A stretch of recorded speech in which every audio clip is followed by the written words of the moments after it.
waxa runtii ka socda maanta Afghanistan waxay markhaati cad u tahay waxa ummadda ay leedahay ayaga kaliya inay ku xisaabtamaan isku tashadaan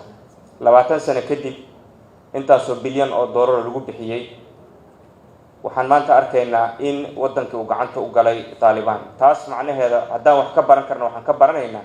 in joogitaan ajnabi iyo ciidan ajnabi inaan marna la isku halleyn karin in shacabka Soomaaliyeed inay u istaagaan dawladnimadooda inay garab galaan ciidankooda inay dhistaan qarannimadooda inay ka shaqeeyaan ayaga isku tashadaan dadka fikradaha guracan oo nooga afkaar duwan oo runtii aan isleeyahay waa fikrado aad u qalafsan ummadda Soomaaliyeed aan lagu dhaqi karin marna aan raalli naga noqon karin in dhinac looga soo wada jeesto in aqoonyahanka Soomaaliyeed inay ka sii digaan baaritaanna ka sameeyaan arrinta Afghanistan ka dhacday waa arrin tusaale loo soo qaadan kara dalkeena inay ku imaan karto haddaan hadda ka fakirin baaritaanna aan ka sameyn ciidanka aan haysano iyo waxa aan haysano dawladda aan lagu la xisaabtamin baaritaan dhaba aan laga sameyn waxa laga yaabaa duruufta maanta Afghanistan ka jirta in ay dib ugu soo laabato dalka waa soo dhaweynaynaa annaga dadka afkaarta saxda ah ku shaqeynaya ummadda Soomaaliyeed waa ummad mar walba raalli ka in shariicada islaamka lagu xukumo laakiin fikir guracan oo ka turjumayn diinteena saxda ah in ummadda lagu hogaamiyo marna raalli kama noqonayn waa soo aragnay dhibka uu leeyahay inta halkaan fadhida waa dadkii runtii aad uga soo shaqeeyay in afkaaraha khaldan laga dhax saaro diinta islaamka Sheekh Bashiir ayaa nala jooga runtii waqti badan la soo geliyay culimada Soomaaliyeed hormuud ugu ahaa in ummadda Soomaaliyeed waxa ay haystaan oo wanaagga lagu ilaaliyo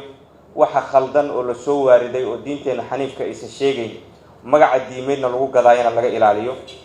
taas runtii waxaan ula jeedaa shacabka Soomaaliyeed inay baraarugaan oo indhaha furaan aqoonyahanka Soomaaliyeed inuu ka hadlo uusan qofna uga turin dalkan hadduusan helin wax uu asaga leeyahay horumar ma gaaray waan aragnay nidaam kasta oo dalkan runtii intuu burburay waa lagu dayay qaab qabiil waa lagu dayay qaab diimeednimo shaatiye diimeed kasta isku dayeen hadda waxaan maraynaa dawlad Soomaaliyeed oo la alkumay oo la sukeen keenay waxaan u baahannahay in waxa hadda aan haysano Soomaalinimo loogu shaqeeyo waxaan u baahannahay in culimada Soomaaliyeed ayagana ay runtii dadka u bidhaamiyaan wanaagga sida hadda sameeyaan aqoonyahanka Soomaaliyeed in reer galbeed jaceelnimo iyo in la iska dhiga reer galbeednimo in lagu dadaydo inaan horumar lagu gaarin maxaa yeelay intii aan hadda Afghanistan ka baranay dawlado kale oo islaamana waa ka jiraan caalamka kale oo aan islaamka ahayn waa ka jiraan haddii marka taa tusaale fiican ay u noqotay dadkii aaminsanaa qof ajnabi ah inta ku imaado dhaqan fiican ku keenayo dalkaada ku maamulayo runtii hadda way caddahay dhaqaale kastoo dalkan lagu bixiyo iyo si kastoo mataqaanaaye magacyo kala duwan loola yimaado marka u dambaysa ummadda Soomaaliyeed iyo dadka masiirkooda ka shaqeynaya ayaa isu hari doona waxaan rajaynayaa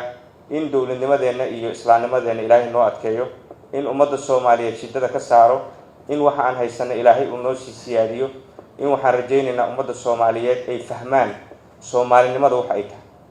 Soomaalinimadu waxay tahay dalka inaan leenahay Ilaahay ku caabudno annaga isku badbaadino ummadda kale inooga badbaadaan dhaxdeena isku jeclaano waxa aan haysano aan wadaagno waxa dalkeena Ilaahay khayraadka siiya aan ka faa'iideysano iyo in ummadda kale aan kula noolaan nabad waxaan rajaynayaa fariinteeda inay caddahay